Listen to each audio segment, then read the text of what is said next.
আল্লাহর একজন মহান নবী ছিলেন হযরত আইয়ুব আলাইহিসসালাম। তিনি ছিলেন খুব ধনী, তার অনেক জমি, গবাদি পশু, সন্তান এবং বড় পরিবার ছিল। কিন্তু তিনি কখনো অহংকার করতেন না, সবসময় আল্লাহর শুকরিয়া আদায় করতেন। একদিন আল্লাহ তার ধৈর্য পরীক্ষা করার জন্য কঠিন পরীক্ষা দিলেন। ধীরে ধীরে তার সব সম্পদ নষ্ট হয়ে গেল, তার পশু মারা গেল, জমি নষ্ট হয়ে গেল, এমনকি তার অনেক সন্তানও মারা গেল। এরপর আরও কঠিন পরীক্ষা এলো। আইয়ুব আলাইহিসসালাম খুব কঠিন অসুখে আক্রান্ত হলেন। তার শরীর দুর্বল হয়ে গেল, মানুষ তাকে এড়িয়ে চলতে শুরু করল। একসময় তার অনেক বন্ধু ও পরিচিত লোকও তাকে ছেড়ে চলে গেল। কিন্তু একটি মানুষ তাকে ছেড়ে যায়নি, তার স্ত্রী। তিনি সব সময় আইয়ুব আলাইহিসসালামের পাশে ছিলেন।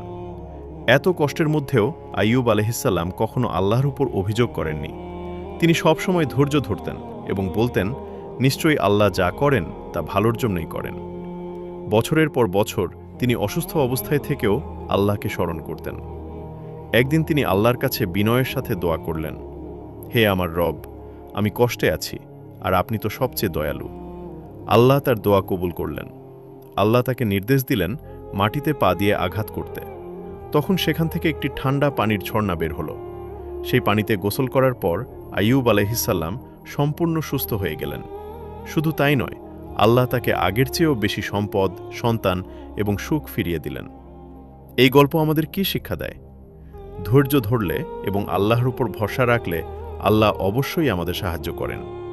তাই জীবনে যত কষ্টই আসুক না কেন, আমরা যেন কখনো আল্লাহকে ভুলে না যাই এবং সব সময় ধৈর্য ধরি।